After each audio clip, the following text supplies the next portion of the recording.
Alô, o meu nome é Cristiana Lima e hoje estamos aqui para mais um vídeo que vos vai ajudar a melhorar um bocadinho a vossa vida.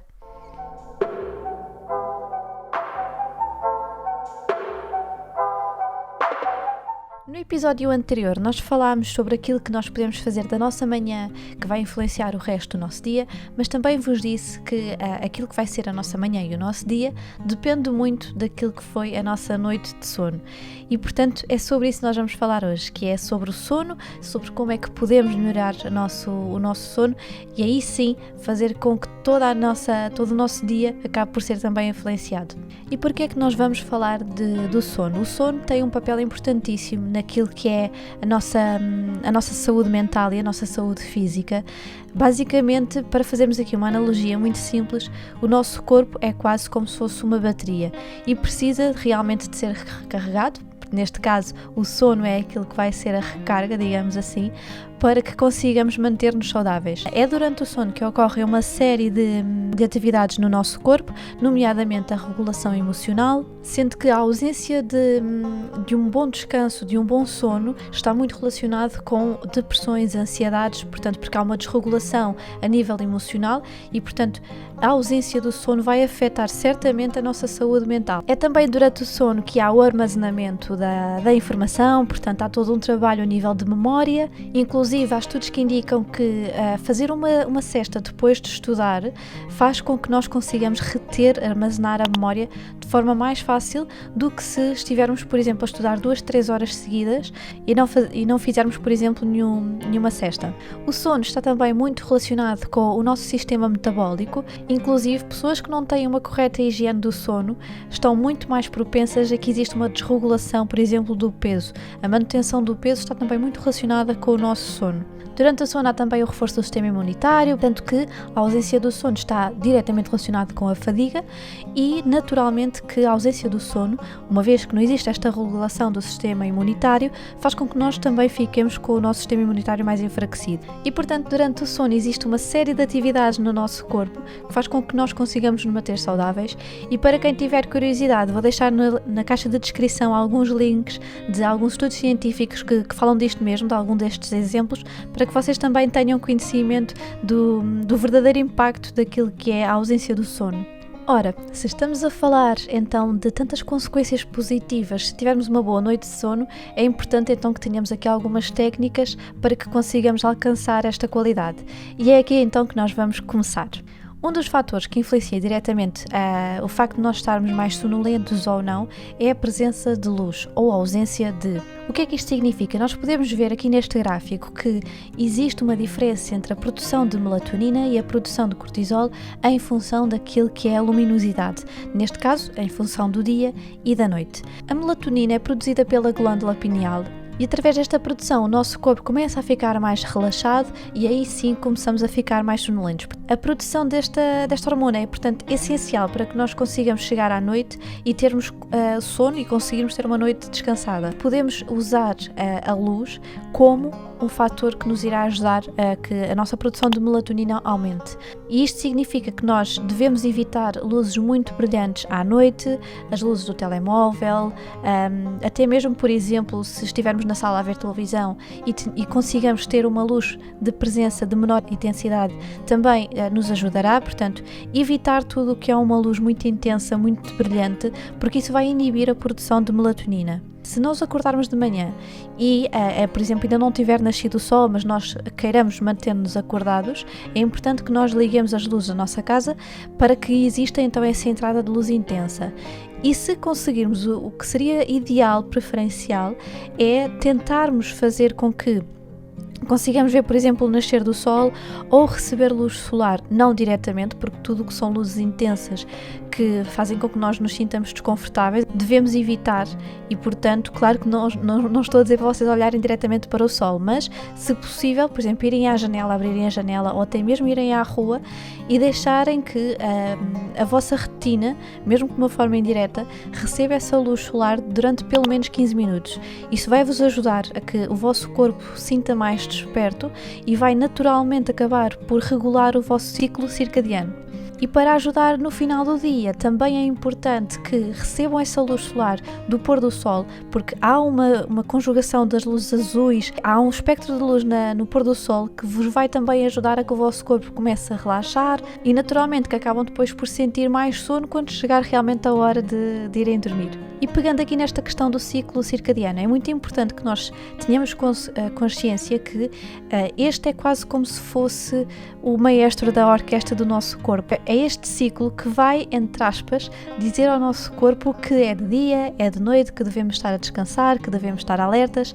e nós, para conseguirmos manter este ciclo que já é natural do nosso corpo, é importante que nós consigamos manter aqui alguma rotina. E quando eu digo rotina é, por exemplo, nós conseguirmos todos os dias acordar mais ou menos à mesma hora. Claro que não tem que ser todos os dias às 7 da manhã, às 8 da manhã, mas tentarmos que exista ali uma congruência em relação à nossa hora de acordar e, consequentemente, também uma congruência em relação à nossa hora de deitar. Portanto, tentarmos que exista um padrão para que este ciclo se torne realmente mais saudável e mais regulado. E já agora, por curiosidade, esta questão da palavra circadiano, em relação à sua origem etimológica, está relacionada com aquilo que é cerca de um dia, porque efetivamente o ciclo circadiano está relacionado com a questão de um dia, portanto mais ou menos 24 horas, esta tal regulação de dia e noite.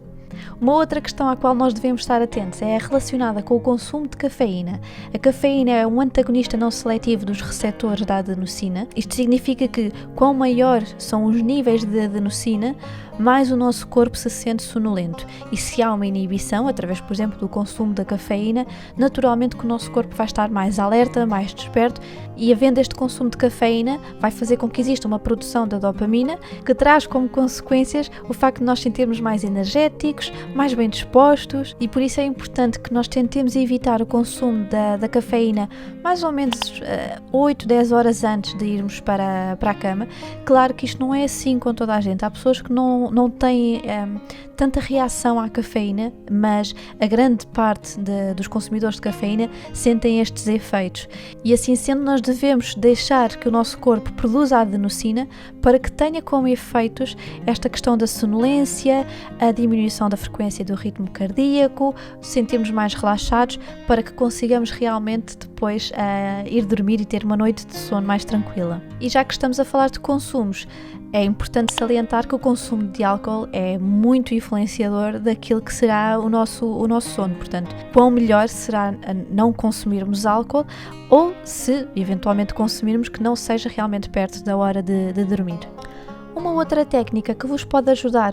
na questão do sono é usarem técnicas de relaxamento. Eu também vou-vos deixar aqui na caixa de descrição uma página, um canal do YouTube que é do Michael Sealey. Ele tem vários vídeos com estratégias de relaxamento, muito direcionado para a hipnose, e que ajuda também o vosso corpo a relaxar e a conseguirem esse sono, porque há dias que nós estamos mais ansiosos, mais estressados, e por mais que nós queiramos dormir, às vezes essa vontade que nós temos de forçar o sono acaba por nos prejudicar e não conseguirmos adormecer tão bem. E com estas técnicas de relaxamento, o vosso corpo vai naturalmente acabar por se sentir mais sonolento e vão conseguir mais facilmente adormecer. Posso-vos dar o meu exemplo. Eu, quando estudava na faculdade, havia naturalmente dias que eu me sentia mais estressada, mais ansiosa, e o que eu fazia era, quando ia dormir, deixava o meu computador, por exemplo, no canal de YouTube, a dar sons de natureza, e isso fazia com que eu me sentisse mais tranquila, mais relaxada, e naturalmente acabava por adormecer mais facilmente. Ainda sobre o relaxamento, há uma outra técnica que vocês podem fazer que está relacionada com a respiração, e vocês encontram vários especialistas a falar deste tema, de como é que nós podemos controlar a nossa respiração para promovermos este relaxamento do nosso corpo. Por exemplo, uma das técnicas é nós inspirarmos durante mais ou menos 4 segundos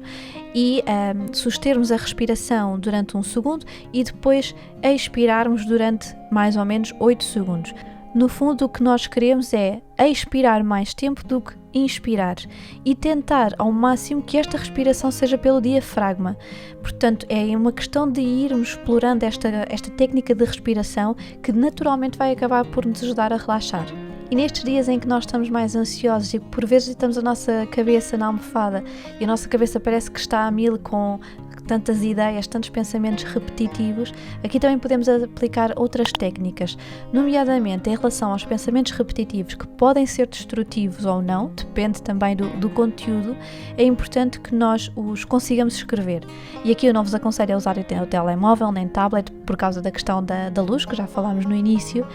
mas a tentarem escrever num bloco de notas, por exemplo, num caderno, esses pensamentos para que seja mais fácil de os percepcionarem e desconstruírem e aí sim conseguirem aos poucos ir trabalhando esses pensamentos repetitivos. Uma outra técnica é fazer uma recapitulação daqueles que foram os momentos bons do vosso dia, isto para despertar este sentimento de positividade, de aceitação. E não têm que ser coisas extraordinárias, por exemplo, imaginem que comeram um pedaço de chocolate que vos soube bem, recapitular esse momento, por exemplo. Porém, não devemos desconsiderar que se isto for algo consequente, portanto, se todas as noites nós sentirmos esta questão do nosso cérebro estar a 1000 a hora, de não estarmos confortáveis, isto pode estar relacionado com quadros de ansiedade que importa serem trabalhados por um profissional, por isso aqui o que eu vos aconselho é que se efetivamente isso for algo que é comum nas vossas noites, que procurem ajuda para que consigam aos poucos, com ajuda profissional, irem trabalhando essa ansiedade. Uma outra ideia que vocês podem usar durante o vosso dia para vos ajudar com o vosso sono é fazerem, por exemplo, cestas, mas estas cestas não devem ser superiores a 20 minutos. Isto porque a partir destes 20 minutos, sensivelmente, no que é algo standard, o que vai acontecer é que muito provavelmente vocês vão entrar num sono profundo, no sono REM, e isso vai fazer com que o vosso ciclo circadiano desregule de alguma forma e vai perturbar o vosso padrão de sono. Portanto, se sentirem essa necessidade de fazerem uma cesta, então que o façam de 15, 20 minutos aproximadamente. Até podem pesquisar um pouco sobre o conceito de Power Nap, que foi cunhado por James Mass. Eu vou deixar também aqui no link da descrição a página para quem tiver curiosidade explorar um pouco sobre isso e quais é que são as consequências positivas dessas Power Naps, porque na verdade o que acontece é que depois de uma cesta de 15, 20 minutos, o nosso corpo é quase como se tivesse existido o consumo de cafeína, sente-se mais energético, mais alerta e, portanto, há pessoas que usam muito estas cestas para tornarem o seu dia mais produtivo. Depois, em relação ao espaço onde vocês dormem, é importante que esse espaço esteja escuro, portanto que não exista aqui fontes de iluminação que podem perturbar o vosso sono e que a nível de temperatura esteja uma temperatura amena. Isto porque se o quarto estiver demasiado quente ou demasiado frio, vai influenciar no vosso sono e por isso é preferível que, por exemplo, se acharem que o vosso quarto está demasiado frio, então que coloquem, por exemplo, 2 cobertores e ao longo da noite eventualmente podem retirar um, sendo que nós devemos estar conscientes que durante a noite vai haver uma quebra de mais ou menos 2 graus no nosso corpo, é algo natural. Mas se realmente sentir esta necessidade de ter o quarto mais quente ou mais frio, usem os cobertores e não propriamente aquecimento. Por fim, se nenhuma destas técnicas estiver a resultar, se infelizmente estiverem com algumas dificuldades em encontrar este ciclo circadiano, o que eu vos posso sugerir é tentarem consultar profissionais que vejam convosco até que ponto é que seria importante tomarem suplementos de melatonina ou de magnésio, mas não façam esta prescrição própria, não comecem a tomar sem antes consultar um especialista, porque pode não ser esse o caso, é uma questão mesmo de tentarem perceber junto de alguém profissional. Ou seja, existem então aqui uma série de técnicas que nós podemos aplicar para melhorar o nosso padrão de sono, melhorar o nosso sono, mas devemos sempre ter em consciência que estas mudanças não vão acontecer de um dia para o outro. Portanto, vai haver eventualmente dias em que nós tenhamos mais dificuldade em adormecer, que não consigamos acordar à hora que nós desejaríamos, e aqui o que vocês podem fazer é ter a consciência que esta questão de regularmos o nosso padrão de sono vai demorar mais ou menos 3 a 4 dias, 3, 4, 5 dias, até que realmente o nosso corpo entre nesse ritmo. Por isso não esperem que isto tudo aconteça logo na primeira, segunda noite. É tudo uma questão de timing e com todo este trabalho vamos acabar por lá chegar. Por hoje é tudo. Eu espero que vocês tenham gostado deste conteúdo, que se sintam inspirados para melhorar o vosso sono e, acima de tudo, que isto seja útil para vocês, para a vossa saúde física, para a vossa saúde mental. É o meu principal objetivo aqui com estes episódios. Muito obrigada por terem estado deste lado. Se quiserem continuar a acompanhar este tipo de conteúdos, subscrevam o canal, cliquem no sininho das notificações, deixem o vosso like. Muito obrigada e desejo a continuação de um bom dia. Tchau!